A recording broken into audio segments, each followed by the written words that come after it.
সবাইকে স্বাগত এশিয়ান দেশ সংবাদে। দর্শক, পুরো সংবাদ জুড়ে আপনাদের সঙ্গে আছি আমি আনোয়ার রাজ। এবার বিস্তারিত। যশোরের নোয়াপাড়ায় দাঁড়িয়ে থাকা ট্রাকের পেছনে অন্য ট্রাকের ধাক্কায় এক হেলপার নিহত হয়েছেন।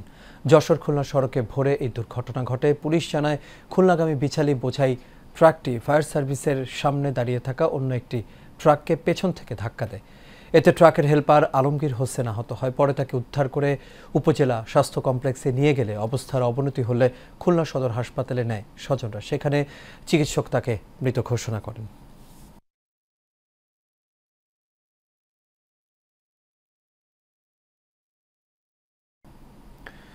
সিরাজগঞ্জের শাহজাদপুরে পারিবারিক কলহের জের ধরে স্বামীর ধারালো অস্ত্রের আঘাতে স্ত্রী নিহত হয়েছে। এই ঘটনায় ঘাতক স্বামীকে আটক করেছে পুলিশ। ভোরে উপজেলার কায়েমপুর ইউনিয়নের ব্রজবালা গ্রামে এই ঘটনাটি ঘটে। নিহত রোমানা খাতুন উল্লাপাড়া উপজেলার সন্তলা গ্রামের মোতাহার হোসেনের মেয়ে। শাহজাদপুর থানার অফিসার ইনচার্জ আসলাম আলী এই বিষয়টি নিশ্চিত করেন।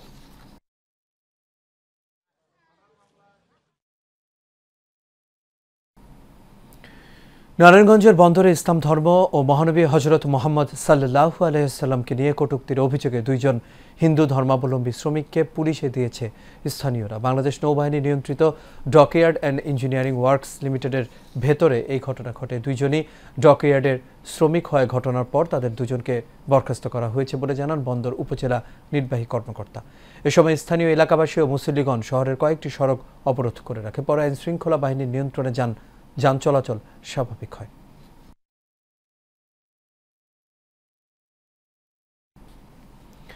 রাজধানীতে পাওনা টাকা চাইতে গিয়ে উল্টো হয়রানির শিকার হয়েছেন কৃষক দলের লক্ষ্মীপুর জেলার সাবেক সহসভাপতি ও বর্তমান কমিটির উপদেষ্টা আবু সাদেক। তিনি জানান, জুলফিকার নামের এক ব্যবসায়ী ব্যবসার নামে অনেকের কাছ থেকে টাকা নেয়। সেই টাকা চাইতে গেলে মিথ্যা মামলায় ফাঁসানো সহ নানানভাবে হয়রানি করেছেন জুলফিকার ও তার সহযোগীরা। পাওনা টাকার চেক ব্যাংকে ডিসঅনার হওয়ার পর এই বিষয়টি জানানো হলে আন্তর্জাতিক ট্রাইব্যুনালে মামলায় ফাঁসানোর হুমকিও দিচ্ছে এই চক্রটি।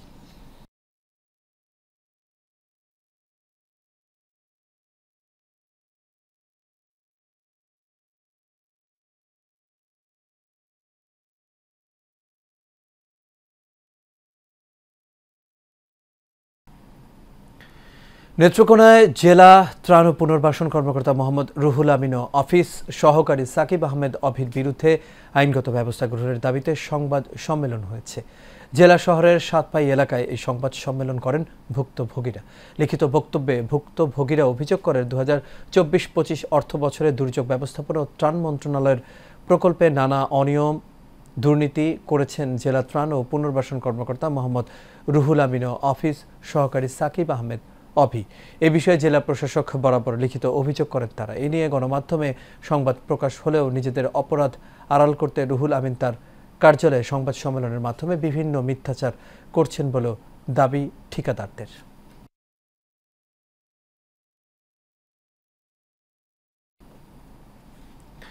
চট্টগ্রামে বিএনপি ঘোষিত রাষ্ট্র কাঠামো মেরামতের 31 দফা শীর্ষ কর্মশালা ও প্রতিনিধি সভা অনুষ্ঠিত হয়েছে। নগরীর 22 নম্বর ওয়ার্ড বিএনপির উদ্যোগে এই সভা অনুষ্ঠিত হয়। এতে প্রধান অতিথি ছিলেন কেন্দ্রীয় বিএনপির সহ সাংগঠনিক সম্পাদক আবুল হাশেম বক্কর। সভায় ওয়ার্ড বিএনপির সাবেক সভাপতি আলী আব্বাস খানের সভাপতিত্বে এবং সাবেক সাধারণ সম্পাদক মোহাম্মদ আলমগীরের সঞ্চালনায় উপস্থিত ছিলেন নগর বিএনপির সদস্য সচিব নাজিমুর রহমান সহ আরও অনেকেই।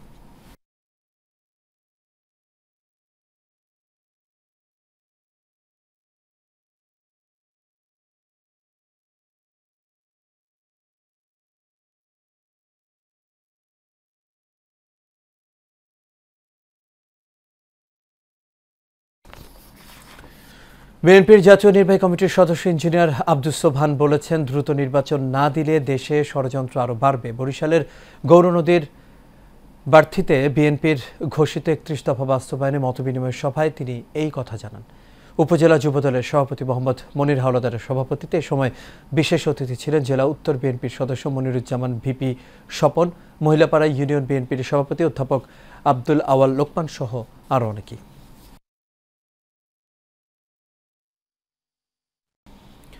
বরগুনার আমতলীতে বিএনপির ভারপ্রাপ্ত চেয়ারম্যান তারেক রহমানের ঘোষিত 31 দফার লিফলেট বিতরণ করা হয়েছে। সকালে পৌরসভার বিভিন্ন স্থানে আমতলী উপজেলা বিএনপি ও অঙ্গ সংগঠনের নেতাকর্মীদের নিয়ে লিফলেট বিতরণ করা হয়। এই সময় উপস্থিত ছিলেন আমতলী উপজেলা বিএনপির যুগ্ম আহ্বায়ক মোহাম্মদ হামিম খান সহ যুবদল, পৌর বিএনপি ও বিভিন্ন ইউনিয়নের নেতৃবৃন্দরা।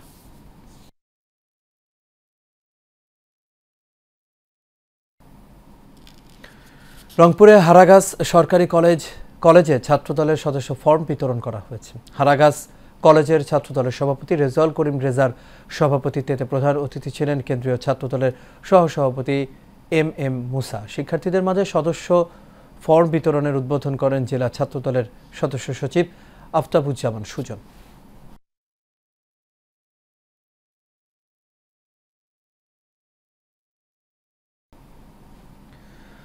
ছাত্র শিবির সংঘাতের রাজনীতিতে জড়ায় না, বরং শিক্ষার্থীদের অধিকার রক্ষায় কাজ করে বলে মন্তব্য করেছেন বাংলাদেশ ছাত্র শিবিরের সভাপতি জাহিদুল ইসলাম। দুপুরে খুলনা প্রেস ক্লাবে আয়োজিত এক মতবিনিময় সভায় তিনি এই কথা বলেন। কুয়েটের সাম্প্রতিক ঘটনার প্রসঙ্গ টেনে তিনি জানান, ছাত্র রাজনীতি নিষিদ্ধের সিদ্ধান্ত বিশ্ববিদ্যালয়ের সিন্ডিকেট নিয়েছে, এতে ছাত্র শিবিরের কোনো ভূমিকা নেই। তিনি এ সময় আরও দাবি করেন, সংঘাতমুক্ত শিক্ষাঙ্গন চায় শিবির।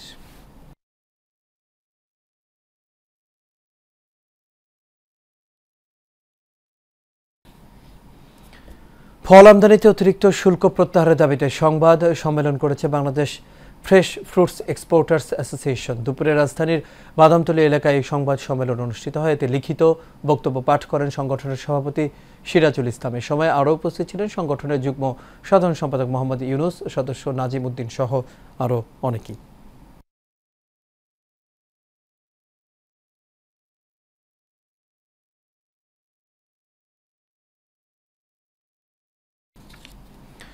ভূমিদস্যু সাতক্ষীরার তালা উপজেলা জাতীয় পার্টির সভাপতি নজরুল ইসলাম ও আব্দুল জলিলকে গ্রেপ্তারের দাবিতে মানববন্ধন করেছে বৈষম্য বিরোধী ছাত্র আন্দোলন। দুপুরে উপজেলা পরিষদের সামনে বৈষম্য বিরোধী ছাত্র, তালা প্রেস ক্লাব ও নাগরিক কমিটির যৌথ উদ্যোগে এই মানববন্ধন অনুষ্ঠিত হয়। এ সময় উপজেলা নাগরিক কমিটির সভাপতি এম.এ. হাকিমের সভাপতিত্বে ও উপজেলা যুব জামায়াতের সভাপতি মোস্তাফিজুর রহমান রেন্টুর সঞ্চালনায় বক্তব্য রাখেন তালা প্রেস ক্লাবের সাধারণ সম্পাদক জোয়ারদার ফারুক হোসেন, বৈষম্য বিরোধী ছাত্র আন্দোলনে জেলা কমিটির যুগ্ম আহ্বায়ক এমডি মামুন হাওলাদার।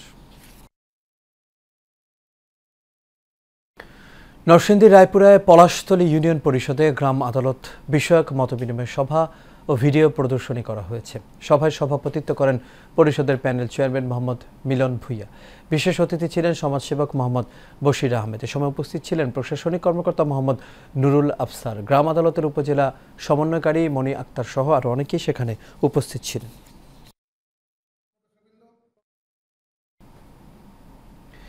ঠাকুরগাঁয়ে উদযাপিত হল কৃষক মাঠ দিবস। উন্নত জাতের সরিষা চাষে কৃষকদের উদ্বুদ্ধ করতে এই আয়োজন করা হয়।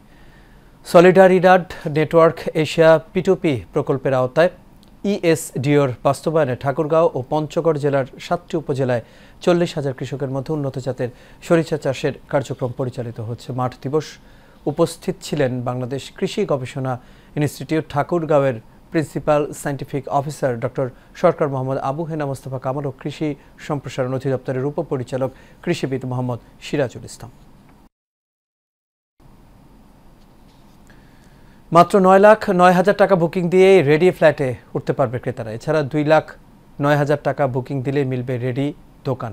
বাকি টাকা দিতে পারবে 18 মাসের সহজ কিস্তিতে। নারায়ণগঞ্জে ক্রেতাদের জন্য আকর্ষণীয় অফার দিয়েছে রিলায়েন্স প্রপার্টি সলিউশন ও রিয়েলিটি প্রপার্টিজ। দুপুরে নারায়ণগঞ্জের সিদ্ধিরগঞ্জে আদমজি সুমিলপাড়া নতুন বাজার এলাকায় তৈয়ব ম্যানশনের সামনে যৌথ উদ্যোগে আবাসন মেলায় এসব তথ্য জানানো হয়। এ সময় উদ্বোধনকালে উপস্থিত রিলায়েন্স প্রপার্টি সলিউশনের এমডি নাসির উদ্দিন, রিয়ালিটি প্রপার্টিজের MD ATM Niamul Bashir, grace property এর এমডি নুরুল আক্তার সহ আরও গণ্যমান্য ব্যক্তিবর্গ উপস্থিত ছিলেন।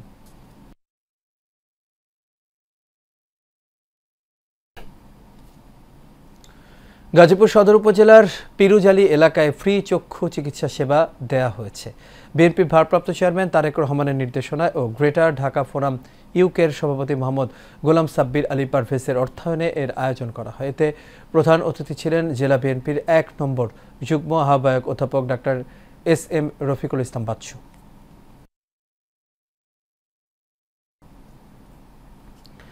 চট্টগ্রামে বিনামূল্যে প্রাথমিক চিকিৎসা সেবা, ঔষধ ও চক্ষু রোগীদের চশমা বিতরণ করেছে পল্লী মঙ্গল কর্মসূচি PMK। দুপুরে মাসব্যাপী এই ফ্রি মেডিকেল ক্যাম্প উদ্বোধন করেন PMKর উপপ্রধান নির্বাহী দেওয়ান ফয়সাল। এ সময় আরও উপস্থিত ছিলেন ডাক্তার কাজী সুদীপ্তা কবির, সহকারী পরিচালক মোহাম্মদ মমিনুল ইসলাম সহ আরও অনেকেই।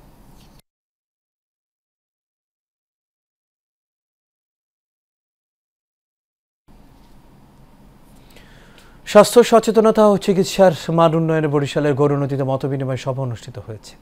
আগারপুর হালিমা মান্নান মেমোরিয়াল হাসপাতালের আয়োজনে এই সভা অনুষ্ঠিত হয়। হাসপাতালের পরিচালক শহীদুল আলম ফারুকের সভাপতিত্বে এতে প্রধান অতিথি ছিলেন হাসপাতালের ব্যবস্থাপনা পরিচালক বিপ্লব হোসেন আজাদ। প্রধান বক্তা ছিলেন হাসপাতালের চেয়ারম্যান নূপুর আক্তার উর্মি।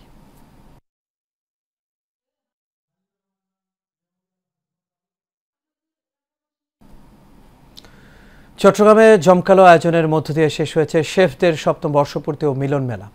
নগরীর পতেঙ্গা একটি স্থানীয় রেস্টুরেন্টে এর আয়োজন করা হয়। সময় আরও উপস্থিত ছিলেন বাংলাদেশ শেফ ফেডারেশনের অ্যাডভাইজার আক্কাস উদ্দিন, বিশিষ্ট ব্যবসায়ী ও রাজনীতিবিদ নুরুল হুদা, শেফ মাসুদ সহ আরও অনেকেই।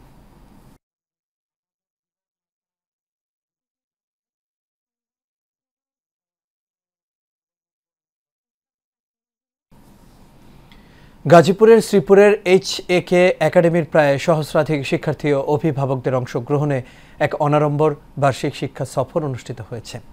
সাভারের আশুলিয়া ফ্যান্টাসি কিংডমের নানা রাইডসগুলোতে দিনব্যাপী হই হুল্লোড় আনন্দে মেতে ওঠে শিক্ষার্থী ও অভিভাবকরা। পরে সন্ধ্যায় সাংস্কৃতিক অনুষ্ঠানে গান পরিবেশন করেন HAK একাডেমির শিক্ষক ও শিক্ষার্থীরা। এ সময় আরও উপস্থিত ছিলেন HAK একাডেমির চেয়ারম্যান ইঞ্জিনিয়ার মোহাম্মদ ইয়াসিন আলী, অধ্যক্ষ শাহিন সুলতান সহ আরও অনেকেই।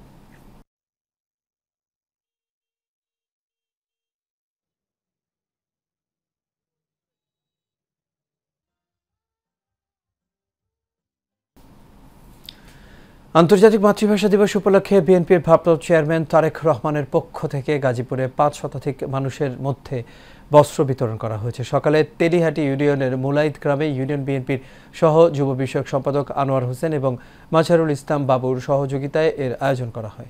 এ সময় সিনিয়র যুগ্ম সম্পাদক আবু ইউসুফের সভাপতিত্বে প্রধান অতিথি ছিলেন শ্রীপুর উপজেলা বিএনপির সাধারণ সম্পাদক মোহাম্মদ আক্তারুল আলম মাস্টার। অনুষ্ঠানের উদ্বোধন করেন উপজেলা বিএনপির সাংগঠনিক সম্পাদক মোসলেউদ্দিন মৃধা।